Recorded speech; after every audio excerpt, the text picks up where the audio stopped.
Assalamualaikum warahmatullahi wabarakatuh. Alhamdulillah wa syukurillah wassalatu wassalamu ala rasulillah wa ala alihi.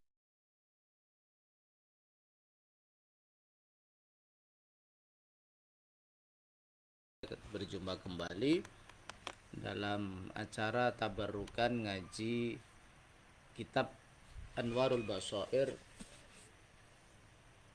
karya guru kita bersama Kiai Haji Muhammad Ahmad Sa'ad Mahfud. Semoga Allah Subhanahu wa taala memberikan tambahan ilmu kepada kita, keberkahan kepada kita di dunia sampai akhirat. Amin.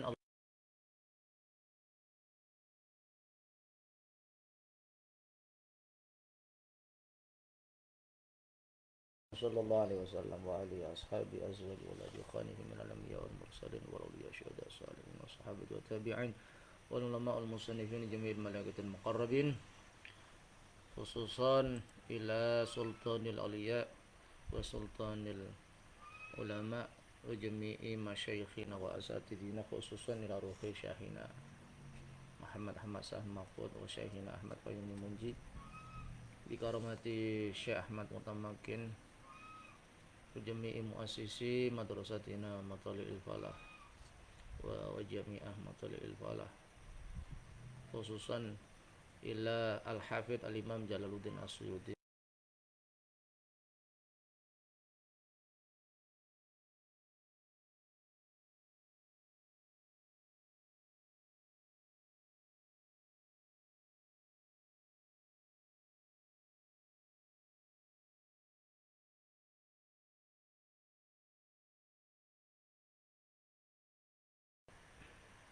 Muhammadan abduka wa rasuluk. Kita masih pada halaman 1. Wa ashhadu anna sayyidana Muhammadan abduka wa rasuluk afdalu man nasaltahu min zuhuril amathili wa putunil harairi. Wa ashhadu, dan kami bersaksi, anna sayyidana Muhammadan, sesungguhnya pemimpin kami Muhammad sallallahu alaihi wasallam, abduka wa rasuluk, adalah hambamu dan utusanmu. Nabi kita Muhammad sallallahu alaihi wasallam punya dua status. Pertama adalah Abdullah, hamba Allah. Yang kedua adalah Rasulullah, utusan Allah. Sebagai hamba Allah, Nabi Muhammad juga seperti kita ini bertugas untuk ibadatullah, menyembah Allah, melakukan taat, patuh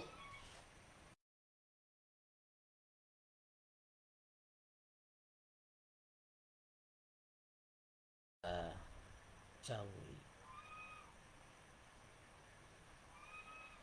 Yang kedua sebagai Rasulullah, utusan Allah yang punya tugas tablighur risalah. Karena Rasul adalah manusia yang diberi wahyu untuk disampaikan kepada umat, tidak hanya bagi dirinya sendiri. Ini juga menjadi tugas kita ya sebagai umat Muhammad. Tidak, ilmu yang kita peroleh tidak hanya untuk kita ya. Ajaran-ajaran yang kita serap dari guru-guru kita, dari kiai-kiai kita, tidak hanya untuk diri kita sendiri, tapi juga untuk keluarga kita, untuk santri-santri kita, untuk lingkungan kita, untuk masyarakat kita. Sehingga Islam ini menjadi jamaah, menjadi komunitas yang besar. Yadullahi ma'al jamaah, kekuasaan Allah, power Allah itu bersama dengan jamaah. Wa man syadza syadza finnar, siapa yang menyendiri tidak bersama jamaah, maka dia akan terlempar menyendiri di neraka. Jadi Nabi menerima wahyu disampaikan kepada kita, kita juga punya tugas untuk menyampaikan kepada manusia. dan diancam oleh Allah. Barang siapa yang punya ilmu tetapi disembunyikan, maka dia akan mendapat laknat oleh Allah. Innal ladzina yaktumuna ma anzalna minal bayyinati wal huda min ba'di ma bayyanahu lin-nas ulaika yal'anuhumullahu wa yal'anuhumul la'inun. Orang yang menyembunyikan ilmu Allah, kitmanul ilmi, dia akan dilaknat oleh Allah dan dilaknat oleh orang-orang yang melaknat, artinya dilaknat oleh makhluk Allah. Karena memang ikhyaul Islam bil ilmi, Islam ini bisa berkembang, maju, dinamis, produktif dengan semangat kita di dalam menyerap dan menyebarluaskan ilmu, di dalam thalabul ilmi dan nashrul ilmi. Bagi kita dua kegiatan itu tidak bisa terpisahkan. Sebagai setiap saat kita adalah talib, pencari ilmu, dan ketika kita sudah mendapatkan ilmu, maka kita punya tugas nasrul ilmi, sebagaimana Rasul punya tugas tabligh, menyampaikan apa yang Allah ajarkan kepada Nabi. Menurut para pakar, dua status ini ya, Abdullah dan Rasulullah ini menjadi salah satu pagar atau tameng supaya jangan mengkultuskan Nabi sebagaimana Nabi Isa alaihissalam. Karena saking mengagungkan seorang nabi sehingga menganggap nabi sebagai Tuhan. Maka dengan status abduka wa rasuluk, hamba dan utusannya, ini nabi kita dijaga jangan sampai disamakan dengan Tuhan, jangan sampai dikultuskan kemudian menyamai Allah. Na'udzubillah min dzalik.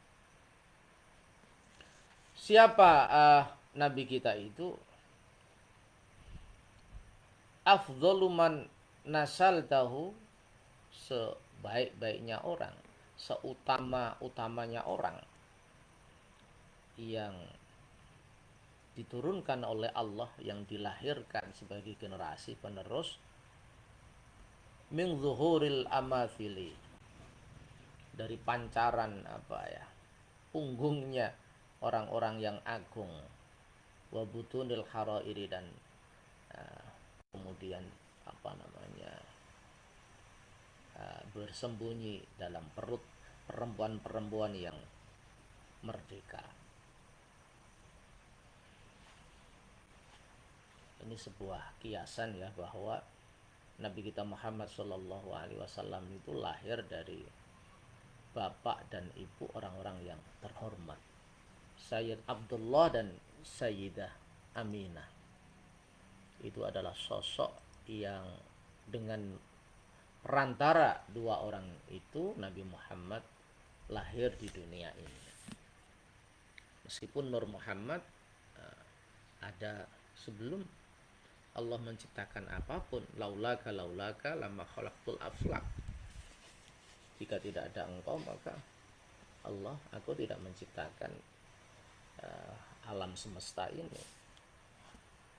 Kalau kita baca Sirah Nabawiyah, buku sejarah Nabi yang ditulis oleh Al-Habib Muhammad Quraisy Shihab, begitu luar biasa ya. Siapa itu Sayyid Abdullah dan Sayyidah Aminah. Sayyid Abdullah sebagai putra Abdul Muthalib ini menjadi rebutan para perempuan yang ada di Makkah, terutama perempuan-perempuan yang sudah membaca kitab Taurat atau kitabul Injil, ahlul kitab, karena ada cahaya kenabian dalam diri Abdullah. Jadi banyak perempuan yang ingin menjadi istri dari Sayyid Abdullah. Perempuan-perempuan yang membaca Taurat atau Injil ini melihat tanda-tanda kenabian pada Sayyid Abdullah. Kemudian yang dipilih Allah adalah Sayyidah Aminah. Dan ketika menikah dengan Sayyidah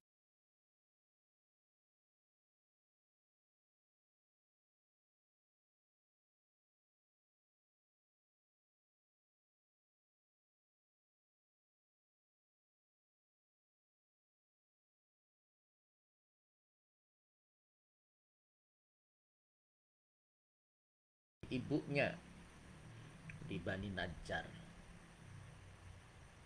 Setelah menikahi Sayyid Aminah dan Sayyidah Aminah ini hamil, itu cahaya kenabian dalam bukunya Prof. Quraisyhab itu pindah ke Sayyidah Aminah karena jabang bayi di dalam perut Sayyidah Aminah itulah yang memancarkan cahaya, yaitu Nabi kita Muhammad Shallallahu Alaihi Wasallam.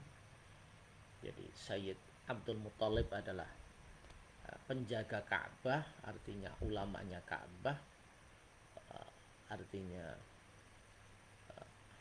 sosok tokoh yang berpengaruh, sosok agamawan yang berpengaruh,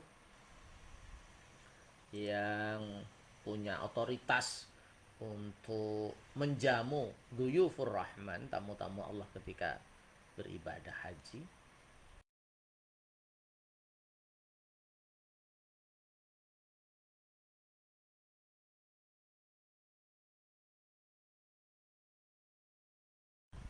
Putra terbaik beliau yang pernah akan menjadi disembelih ya, kemudian ditebus ya kalau tidak salah dengan 100 ekor unta. Masya Allah. Sayyid Abdullah ini sangat tampan, sangat luar biasa. Jadi Nabi kita ini lahir min zuhuril amathili wa butunil harair, dari punggung, artinya dari benih yang lahir dari seorang bapak yang agung, priyantun sing agung, dan dari ibu yang sangat terhormat, yang sangat menjaga kehormatannya, menjaga perilakunya. Dan pada saat terjadi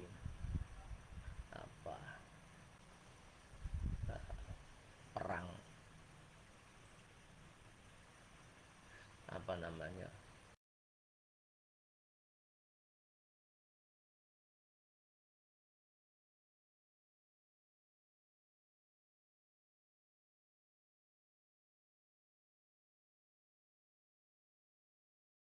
Mekah, karena kepasrahan totalnya kepada Allah Subhanahu wa taala.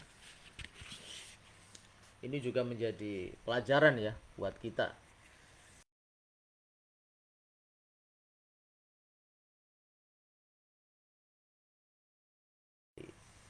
Kedua orang tua yang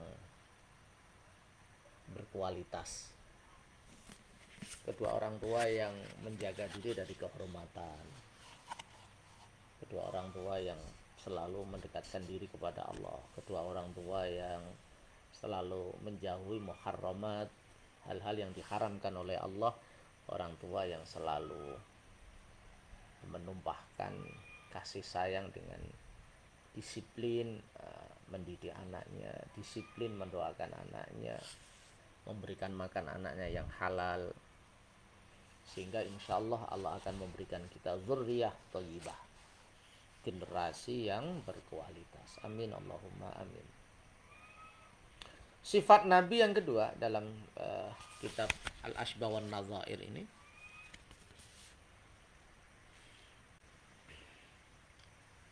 wa arsaltahu li khairi ummatin ukhrijat linnas.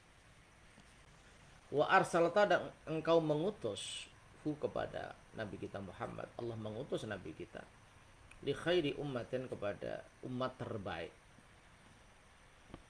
ukhrijat linnas, yang betul-betul dikeluarkan bagi manusia. Kita adalah umat terbaik yang dilahirkan Allah.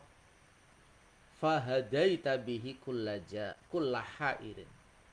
Fahadaita, maka engkau memberikan petunjuk hidayah, bihi, dengan wasilah Nabi kita Muhammad sallallahu alaihi wasallam, kullahairin, semua orang yang bingung, yang tidak tahu arah. Jadi dengan perantara Nabi kita ini Allah memberikan hidayah, petunjuk, bimbingan, arahan, jalan kepada semua orang yang bingung pada saat masa lalu, bagi orang-orang yang menyembah berhala, sedangkan berhala tidak bisa berbuat apapun, tidak bisa memberikan manfaat atau madarat. Wattakhadhu min dunillahi alihatan la'allahum yunsharun. Mereka pada menjadikan Tuhan selain Allah dengan harapan la'allahum yunsharun, supaya mereka bisa ditolong. Artinya Tuhan-Tuhan yang mereka sembah itu bisa menolong. La yastati'una nasrahum.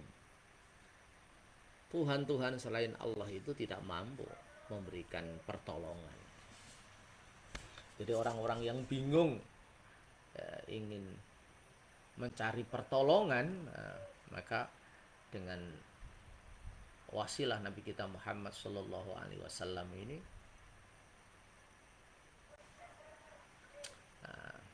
Allah menunjukkan orang-orang yang bingung. Di era sekarang ini tuh banyak sekali ya orang-orang yang bingung itu, tidak tahu kemana, apa orientasi hidupnya. Maka dengan meneladani Nabi, memahami risalah Nabi, kita akan punya orientasi hidup. Tujuan hidup kita apa? Bagaimana cara mengisi kehidupan kita? Bagaimana cara menjadikan kita sebagai orang yang bermanfaat bagi diri kita, keluarga kita, masyarakat kita. Ini kita lepas dari kebingungan ya, dengan berpegang kepada ajaran Allah lewat baginda Nabi besar Muhammad Shallallahu Alaihi Wasallam. Ini yang pertama ya. Jadi fungsi Nabi i'ta'ul hidayah likulli ha'ir, memberikan petunjuk kepada orang-orang yang bingung, yang tidak tahu orientasi hidup, mengalami disorientasi. Wa ardaita bihi kulla jairin. Wa ardaita, dan engkau Allah merusak bihi sebab Nabi kulla jairin, setiap orang-orang yang sewenang-wenang, orang-orang yang berperilaku di luar batas. Bahasa ulama dulu ya, lacut ya, orang-orang yang berbuat tanpa peri kemanusiaan, orang-orang yang menerjang aturan-aturan kemanusiaan. Maka dalam sejarah kita bisa melihat bagaimana Nabi kita Muhammad Shallallahu Alaihi Wasallam dengan bendera Islamnya menumpas segala macam kebatilan, segala macam ketidakadilan, segala macam kesewenang-wenangan atau dehumanisasi. Maka seorang ilmuwan dari India namanya Asghar Ali Engineer itu mengatakan bahwa kenapa Nabi kita Muhammad itu dibenci oleh para pembesar Quraisy, khususnya para bangsawan, para penguasa ekonomi. Karena ajaran kita, Nabi kita ini mengganggu status quo atau kemapanan mereka. Tidak hanya revolusi teologis, kata Asghar Ali Engineer, tapi juga revolusi sosial. Nabi tidak hanya mengubah berhala itu supaya membumi hanguskan berhala kemudian menyembah kepada Allah, tidak hanya itu, tetapi ajaran yang dibawa Nabi juga dalam rangka melakukan revolusi sosial, transformasi sosial, mengubah wajah masyarakat. Bagaimana Nabi ingin menumpas perbudakan, bagaimana Nabi ingin menumpas praktek riba, bagaimana Nabi melindungi kaum sahaya, para budak, bagaimana Nabi melarang membunuh perempuan, bagaimana Nabi melarang transaksi-transaksi bisnis yang menguntungkan konglomerat, kaum-kaum berjuis, tapi menghancurkan kaum proletar atau kaum lemah tertindas. Jadi spirit inilah yang kemudian banyak menjadi sebab mengapa Nabi ini ditentang oleh orang-orang kafir Quraisy, terutama para pembesar-pembesar, para para pebisnis atau para penguasa ekonomi pada masanya, karena ada revolusi teologis dan revolusi sosial. Tidak hanya mengubah Tuhan, tetapi juga menegakkan sistem sosial yang adil, yang humanis, yang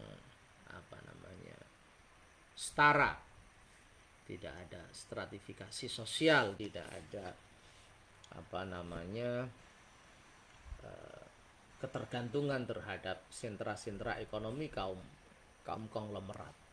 Jadi wa ardaita bihi kullajairin, dengan Nabi Allah menghancurkan setiap oknum-oknum yang berlaku sewenang-wenang.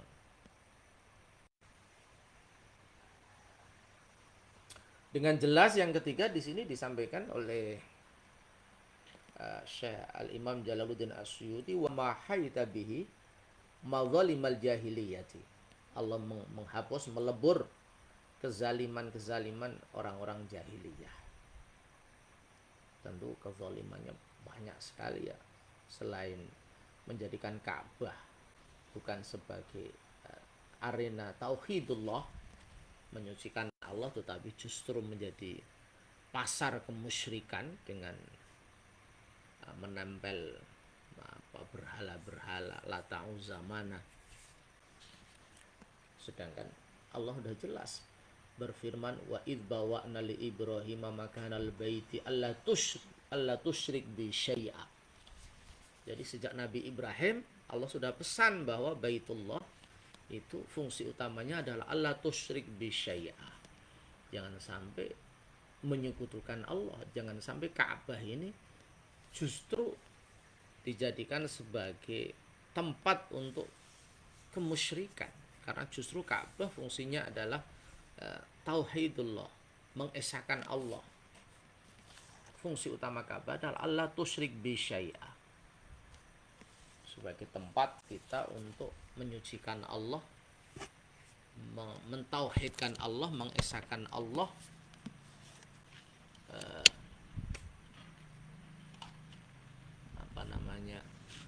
mengokohkan pondasi tauhid.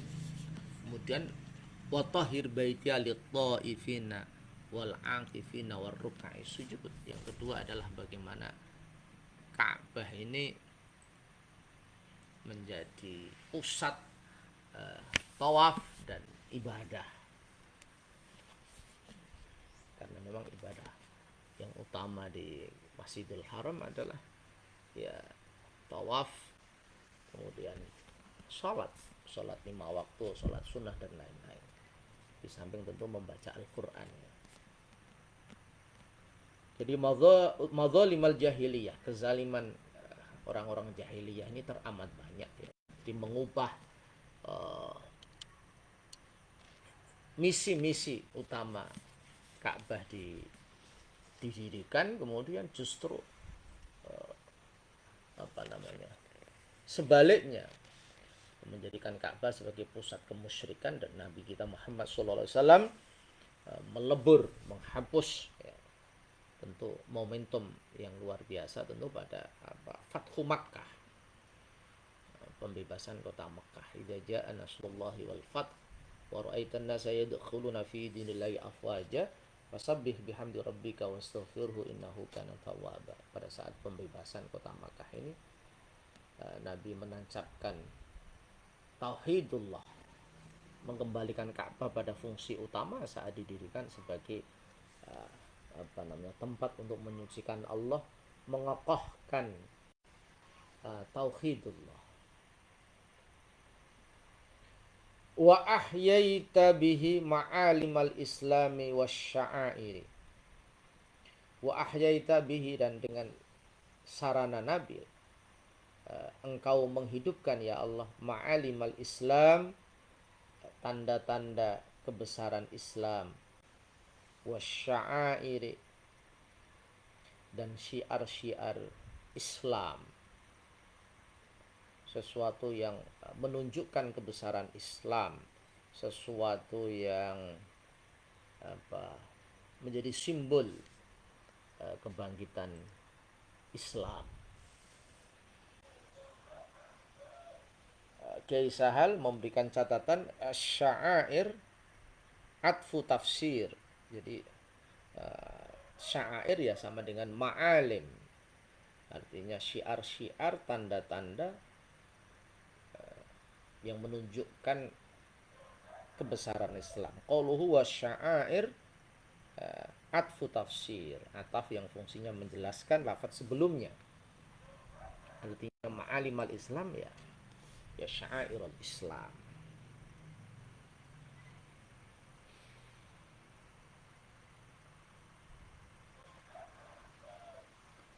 Wa wa'atahu al-maqam al-mahmud, dan Allah menjanjikan kepada Nabi Muhammad al-maqam al-mahmud, satu tempat yang terpuji, yang mulia, yang agung di dunia dan di akhirat ya. Wa syafa'atahu,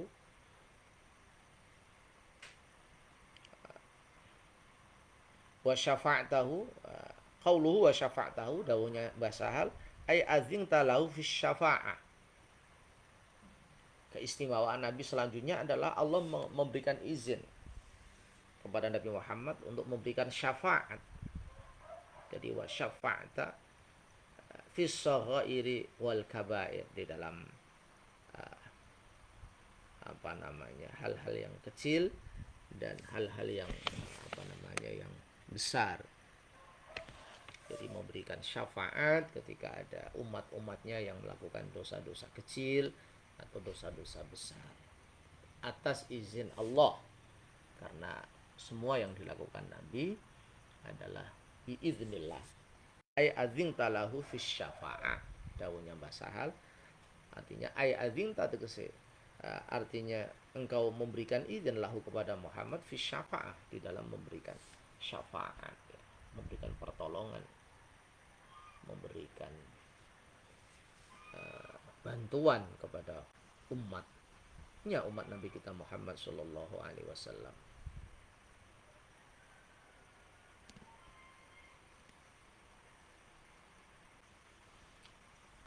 Wa kam bayyana dan banyak sekali menjelaskan Nabi kita syara'i adinika, syariat-syariat agamamu, al-qawim, yang tegak, yang hatta warathaha man ba'dahu, atau hatta warathaha man ba'dahu ulil basair.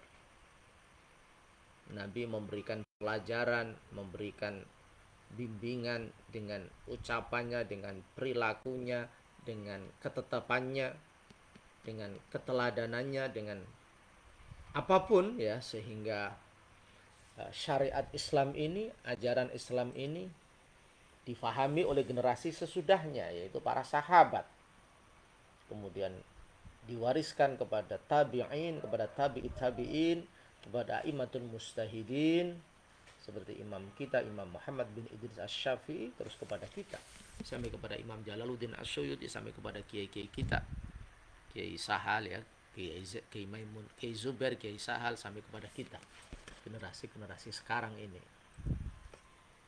Jadi untuk mewarisi ajaran-ajaran Nabi, kata Syekh Jalaluddin Asyuyuti ini, ulil basair, kita harus punya ketajaman mata hati, kita harus punya kejernihan hati. Jangan hati yang kotor. Kalau hati yang kotor, kita tidak bisa mewarisi risalah Nabi kita. Kita tidak bisa menyerap ilmu dan hikmah para ulama-ulama kita. Man ba'dahu ay ba'da wafatihi. Jadi Masal mau memberikan penjelasan hatta warathaha man ba'dahu, ay ba'da wafati, setelah wafatnya Nabi, kemudian generasi sahabat meneruskan perjuangan Nabi menyebarkan Islam ini kepada generasi-generasi sesudahnya, sampai kepada kita ini, kepada generasi, dan kita punya tanggung jawab untuk menyebarkan agama ini kepada generasi sesudah kita.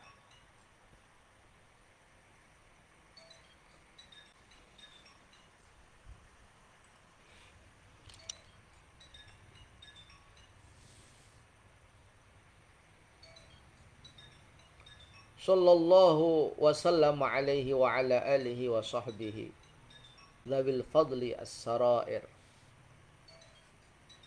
atas perjuangan dan kegigihan Nabi kita Muhammad SAW di dalam memberikan hidayah kepada setiap umatnya, kemudian menghancurkan kezaliman, menghancurkan kesewenang-wenangan, menghidupkan tanda-tanda kebesaran Islam, memberikan ta'lim, tabyin, penjelasan kepada sahabat tentang hukum-hukum Allah, syariat-syariat Islam, maka layak dan pantas, bahkan wajib ya bagi kita untuk selalu membaca sholawat kepada Nabi kita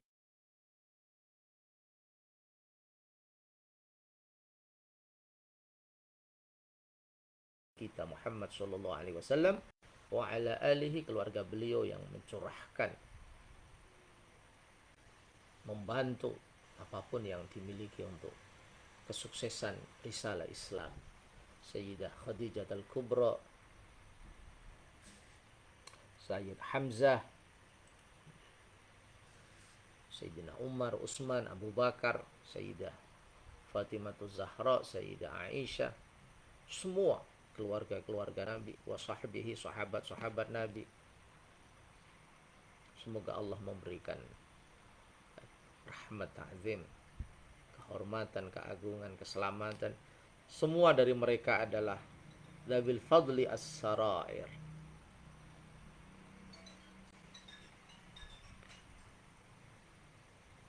yang mempunyai al-fadl, keutamaan, yang mempunyai keunggulan. As-Sairi, bukan Sarair ya, Dhabil Fadli As-Sairi, yang masyhur.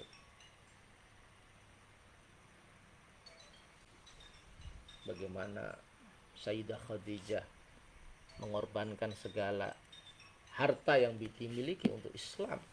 Bagaimana sahabat Abu Bakar mencurahkan dan mempertaruhkan keselamatan hidupnya menemani Nabi hijrah. Bagaimana Sayyidina Utsman dengan kedermawannya, bagaimana Sayyidina Ali mempertaruhkan nyawanya ketika mengganti posisi Nabi di tempat tidur pada saat akan hijrah. Bagaimana perjuangan sahabat-sahabat yang lain yang luar biasa, sehingga Islam tegak di muka bumi ini dengan pertolongan Allah dan sampai kepada kita umat sekarang ini. Salatu wa salaman, salawat dan salam, na'udduhuma yaumal qiyamati min a'zamid dakhairi. Na'udduhuma, yang kita menganggap salawat dan salam itu, yaumal qiyamati, besok pada hari kiamat, min a'zamid dakhairi, termasuk simpanan yang paling agung.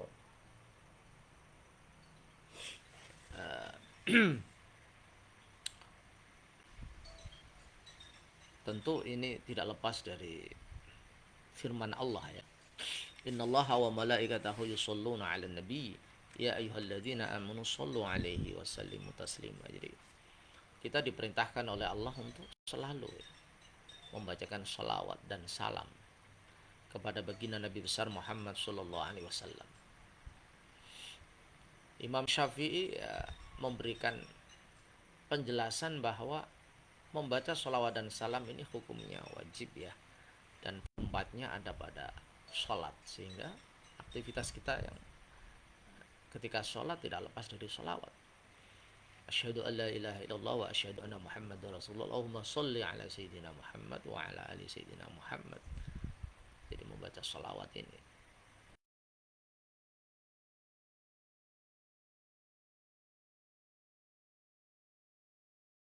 Berbahagialah kita ketika kita bisa istiqomah dan membaca salawat dan salam kepada junjungan kita Nabi Agung Muhammad SAW sebagai a'zamud dakhair, sebagai simpanan yang paling besar bisa di hari kiamat. Dan tentu kita juga harus melihat aspek yang lain ya. Artinya ketika membaca sholawat ini tidak hanya bermakna vertikal, hanya mendoakan Nabi, tetapi juga bermakna horizontal. Artinya dengan membaca sholawat ini kita mendoakan Nabi, kita mengharapkan syafaat Nabi, tapi juga kita mengingat perjuangan dan pengorbanan Nabi kita Muhammad SAW. Bagaimana Nabi dalam setiap episode kehidupannya itu penuh dengan ibrah, cermin keteladanan yang luar biasa bagi kita. Dan kemudian bagaimana kita meneruskan perjuangan Nabi itu di tengah-tengah kehidupan kita sekarang. Bagaimana kita menjadi khairun nas anfa'uhum linnas. Bagaimana keberadaan kita ini bisa memberikan manfaat yang real, yang nyata bagi orang lain. Manfaat di bidang ilmu misalnya. Sedikit ilmu yang bisa kita berikan kepada orang lain. Manfaat ekonomi, kita bisa membantu orang lain yang susah, kita meringankan beban orang lain, kita menolong fakir miskin, kita menyantuni anak yatim piatu, dan lain-lain. Dalam aspek politik misalnya, ketika kita menjadi aktivis politik, maka undang-undang yang kita lahirkan, alokasi anggaran yang kita putuskan, semuanya manutun bil maslahah. Kita orientasikan dengan kemaslahatan umat. Tasarruful imam ala ra'iyah manutun bil maslahah. Jadi dengan membaca sholawat tidak hanya sekedar mendoakan Nabi, tapi juga bertambah semangat kita untuk membumikan risalah Muhammad di tengah-tengah kehidupan sosial. Ini penting sekali, sehingga ada fungsi vertikal dan juga ada fungsi horizontal. Kita semakin dekat dengan Allah, semakin mencintai Nabi, dan punya semangat yang membara, punya semangat yang bertubi-tubi, punya semangat yang berlipat-lipat ya, untuk membumikan ajaran Nabi kita Muhammad Shallallahu Alaihi Wasallam di tengah-tengah masyarakat kita. Itu kita memberikan manfaat kepada orang lain dalam bentuk ilmu misalnya, memberikan manfaat dalam orang lain dalam bentuk ekonomi, dalam bentuk politik, dalam bentuk kebudayaan, dan lain-lain. Jadi sholawat dan salam itu kata Imam Jalaluddin As-Suyuti, na'udduhuma yaumal qiyamati min a'zamid dakhair. Kita menganggap sholawat dan salam itu menjadi simpanan kita yang paling agung, salah satu daimaini yang abadi, masarul falaku al-jari wa darul falakud dair. Selama cakrawala ini terus berjalan, cakrawala ini terus berputar, dan cakrawala ini terus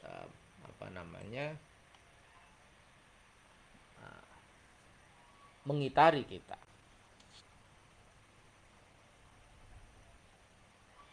Qauluhu masaro ma masdariyah.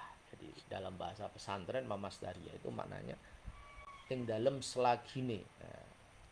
Jadi kita selalu mengucapkan sholawat dan salam selama kita masih hidup, selama dunia ini masih berjalan, selama cakrawala ini terus berputar mengelilingi kita.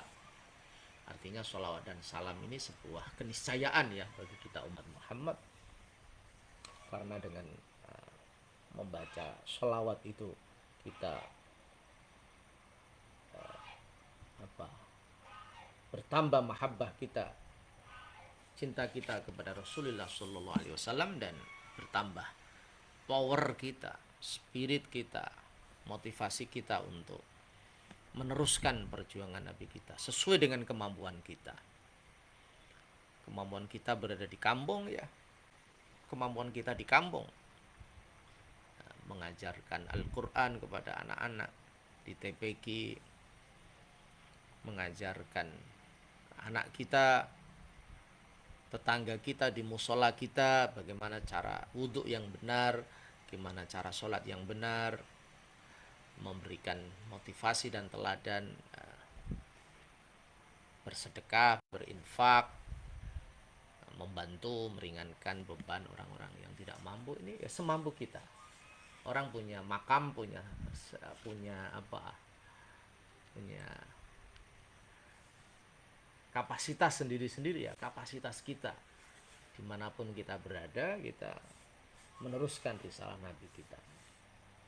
Kita bisa bermanfaat bagi diri dan keluarga kita sudah luar biasa. Kita bisa bermanfaat bagi lingkungan kita, lingkungan musola kita, lingkungan RT kita luar biasa. Kita bisa bermanfaat bagi orang kampung kita luar biasa.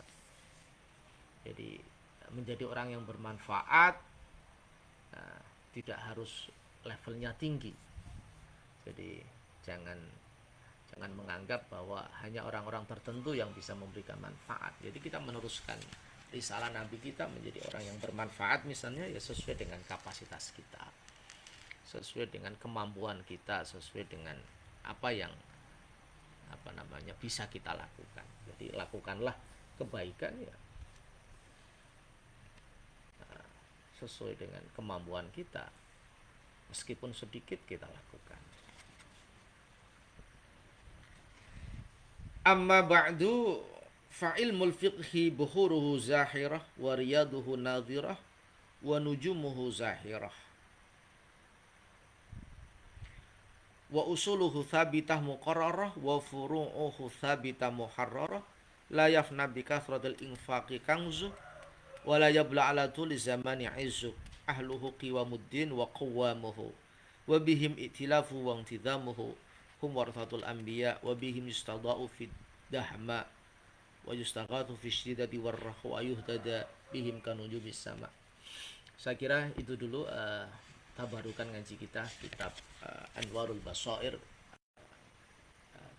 ala ta'liqatil ashbah wan nadha'il Imam Masyudi yang ditulis oleh guru kita semua Kiai Haji Muhammad Ahmad Sal Mahfud. Semoga sedikit kita mendapat tambahan ilmu, semangat kita untuk meneladani Kiai Sahal di dalam dakwah Islamiyah, dakwah membumikan Islam yang rahmatan lil alamin, dan kita selalu mendapat syafaat Nabi kita Muhammad sallallahu alaihi wasallam. Al-Fatihah.